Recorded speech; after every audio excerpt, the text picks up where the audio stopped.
So welcome back to my YouTube classes, dear students, after a long break. Now today's class is on, as you see, hard times, which is prescribed in the fourth semester English syllabus. So it's going to be a sort of an introduction, a ready reckoner, you can say.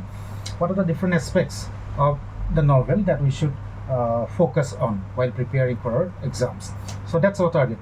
Now, Hard Times, as we know, is a novel. So a novel by Charles Dickens, which was published in 1854, middle of the 19th century, that is in the Victorian period. It was earlier published in serial form in the weekly magazine called Household Words. So later published as a novel, and so that much basic idea about the novel. Then we will come to the various dimensions. First of all, let's talk about the title itself. So the title, as we see, is Hard Times. Originally it was called Hard Times for These Times.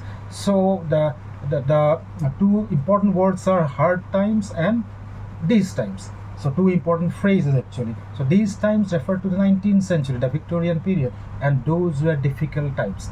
And here there is no ambiguity.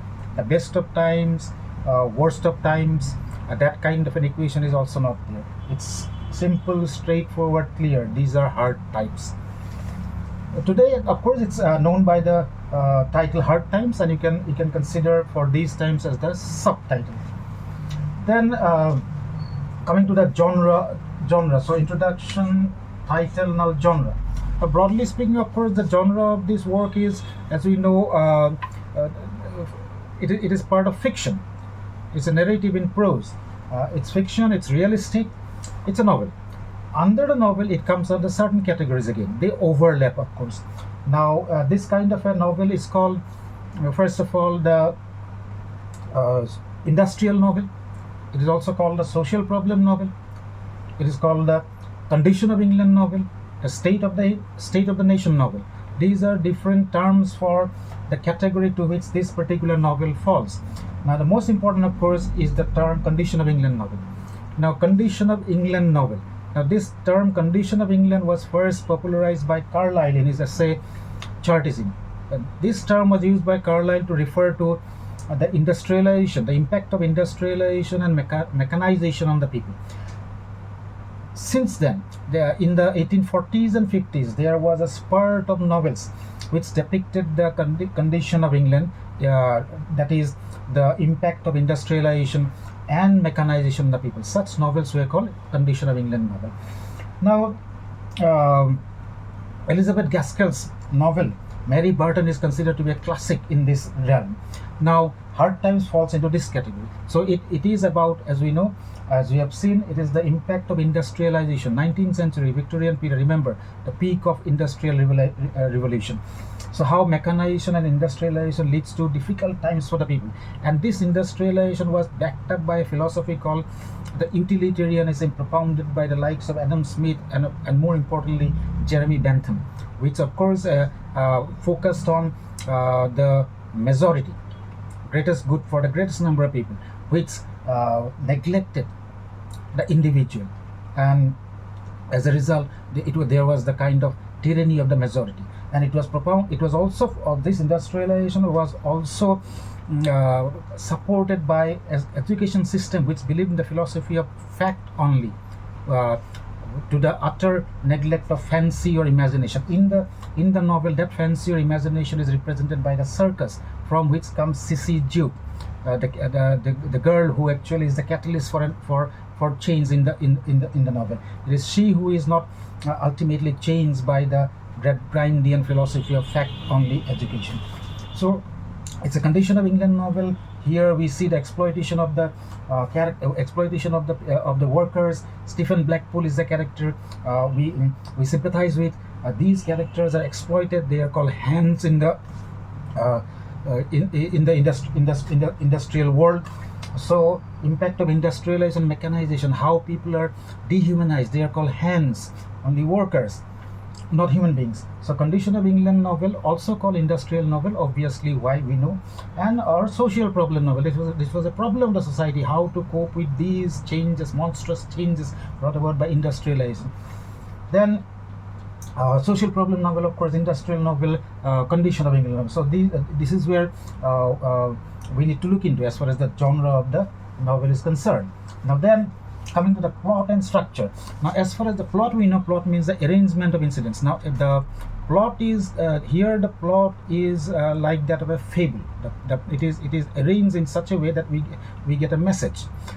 In fact, the novel is divided into 3 books.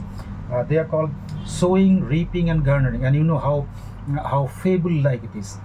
As you sow, so shall you reap.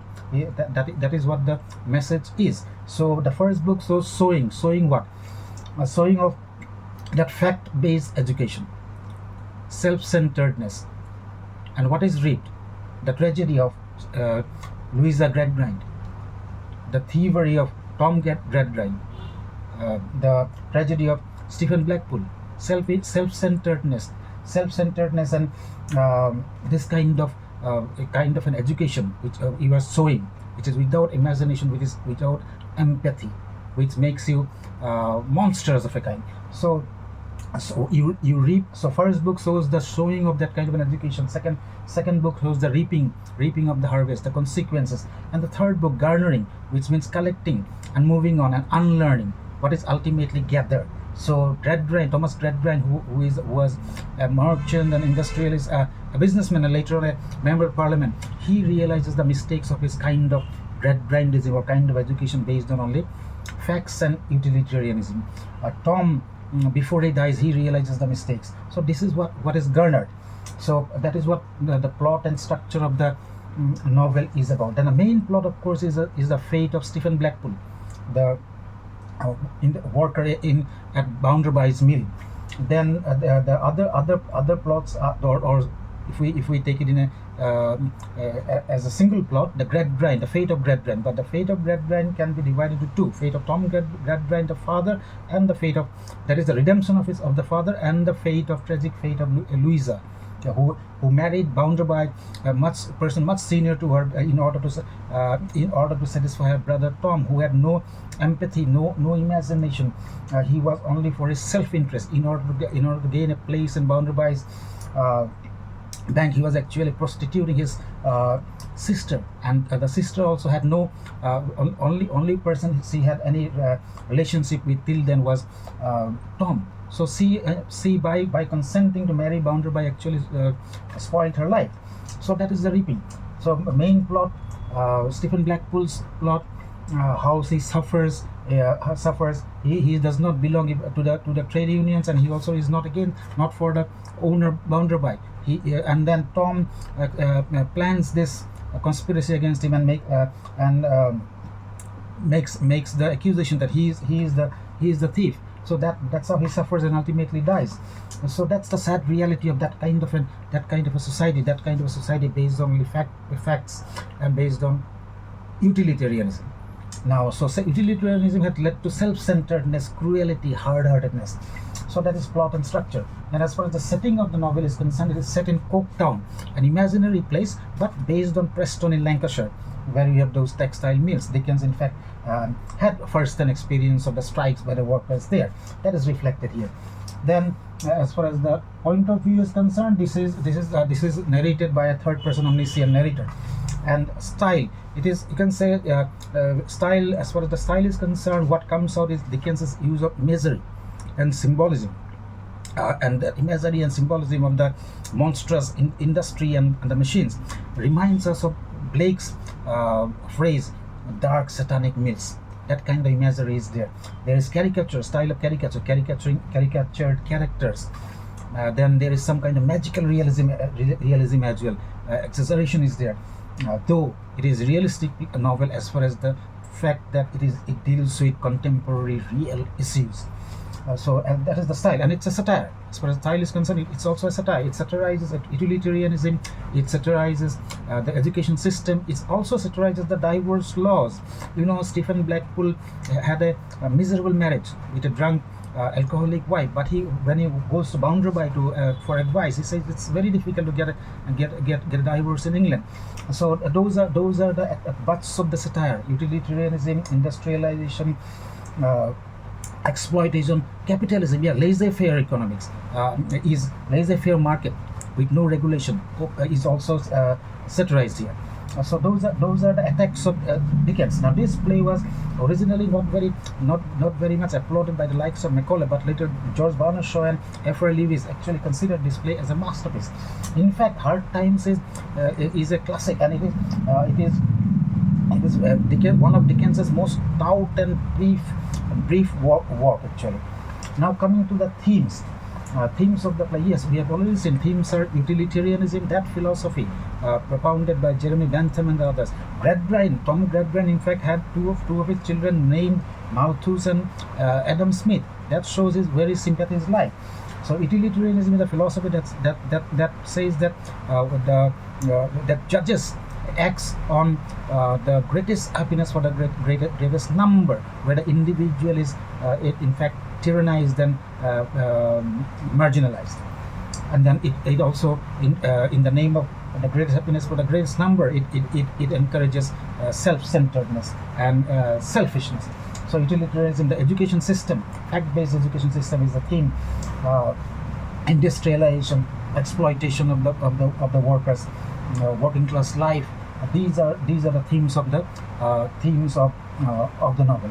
Now, these are very relevant to the industrial world, very relevant aspects of Victorian society. We know the Victorian age was known for industrialization, then imperialism, of course, and then for reforms. This novel, you can say, is a call for reforms, which later comes actually in the form of various acts.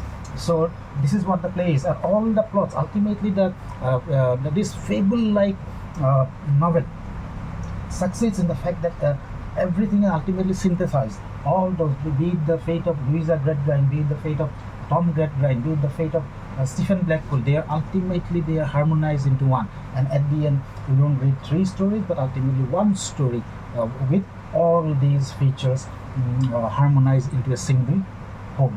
So that was an introduction, a brief introduction to the novel. I hope with this you can prepare for your exams, looking into or taking these dimensions into your preparations. So first of all, you need to have an introduction to the novel, then the origins, then the title. You might be asked about the title, asked about the genre, then the themes, plot and structure, setting, style, and the point of view. These are important elements of not only Hard Times of any novel. Then of course you need to know the synopsis, of course. That also will help you. A summary of summary or the plot outline, that also you need to know, which of course I am not repeating here or I am not elaborating here, but you need to know the story or the plot. Then finally give emphasis on the themes and how do they relate to the actual world. Then characterization, that Dickens's characters are always charming, and how characters like Bitzer, who is a product of the fact-based education, how cruel he turns out to be. And then the endearing characters like Cissy Jupe, then caricatures like the teacher Choakumchild or Gradgrind himself. So exaggerated characters, caricatured characters, but they are in a way charming, and they do contribute to the fable. So that's it for today's class. I hope it will be of help to you, and best of luck for your exams.